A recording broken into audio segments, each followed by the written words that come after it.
ñu jeexale xabaar yi ci jàmmaarloo yu dox ci diggante Israël ak Hamas ak ay waxtaan yoo xam ne jamono ji tàmbali nañu ko ca Égypte ngir wut jàmm rawatina ci wàccaay gi ñu waajal nag shahru Ramadan muy weeru koor gi mu nar a tar lool te dañu tàmbaliwaat nag di waxtaan ndax kat ñoom waa Israël moom dañoo xëppoon ne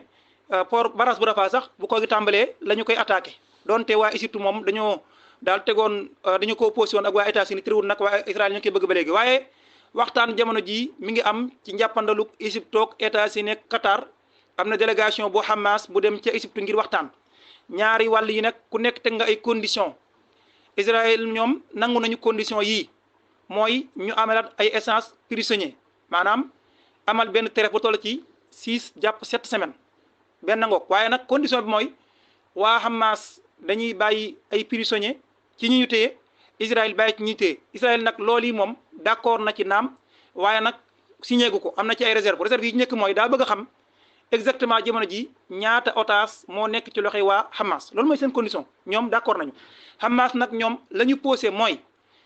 premièrement mooy dañoo bëgg d'accord buy am d'accord définitif lay doon première ngoog maanaam daal ñu d'accord définitivement cessez-le-feu buy am boo xam ne xeex du amaat benn ngoog ñaareel bi tam waa Hamas la ñu wax mooy camion aide humanitaire yi dugg ci réew ma dañu koy bàyyi chaque jour gàtt 100 ba 400 camions di dugg ca réew ma ngir dimbali askan wi nga xam ne fi ne nii xiif a ngi leen di bëgg a faat ñoom ñaar yi nag seen conditions yi wuute na ndax Israël ñoom la ñu bëgg ak la waa Hamas yi bëgg moom dana jafe xëy na déggoo de mën naa am waaye lu jëfale doon ndax waa Hamas ñoom nee ñu faaw ndimbali dugg bu baax a baax te mooy bis bu set ay camion di dugg ca biir bande de Gaza lu toll ci 300 ba jàpp 400 bis bu set mu dugg foofee ngir askan mën a jotaat seen bopp ci wàllum dund ñaareel bi itam bu ñuy dakkal xeex bi day nekk cessez-le-feu boo xam ne daal bu jeex xeex bi day jeex tàkk du ñu jàmmaarloo waat Israël nag ñoom gisuñu loolu 6 jàpp wala bokk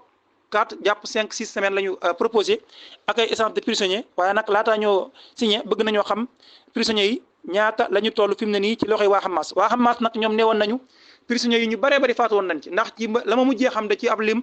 tolloon nañ ci 133 yu nu yoroon yoo xam ne mi ngi seen ay loxo waaye day ginnaaw bi Abu Ubayda wax na ni lu ëpp 70 prisonniers faatu nañu te waa Israël ñoo leen faat te ñoom kat ni ñu leen yore moom yoren wu mucc ayib la waa Israël ñoo leen faat te nag nee na lañ ko jublu mooy Israël la ñu bëgg mooy jeexal otages yi su ko defee pression bi am seen réew ca askan wa leen di wéy di manifester ngir bëgg ñu amal cessez-le-feu ngir mën a jot seen ay mbokk daal di dak Israël la ñu bëgg mooy kon moo waral ñu di leen faat am na sax vidéo boo xam ne ñetti nit ñoo xam ne génn nañ ci ñu faatu ñooñu nag faatu nañu ginnaaw bi la Hamas génn seen vidéo ñuy wax waaye ñooñu tamit faatu nañu am na itam kooku nee ñu ku jege Netanyahu la ci otages yi itam waa Hamas nee ñu ci seen waxtaan bi ñu ko jàppee waxoon na leen ko ginnaaw bi itam waa Israël faat nañ ko ci seen ay bombardement waxtaan daal mi ngi am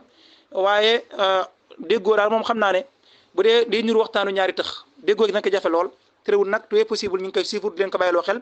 laataa loolu moom waa Hamas boog bande de Gaza askan waa ngay dee ci ay bombardement xiif gu taratar goo xam ne am na fa adduna bi daal di jël ay avion dem di leen tiim di leen sànni ay dund ngir ne yaay dañ leen di taxawu te lii am yëpp buñ taxawoon nañu waroon taxawee li dakk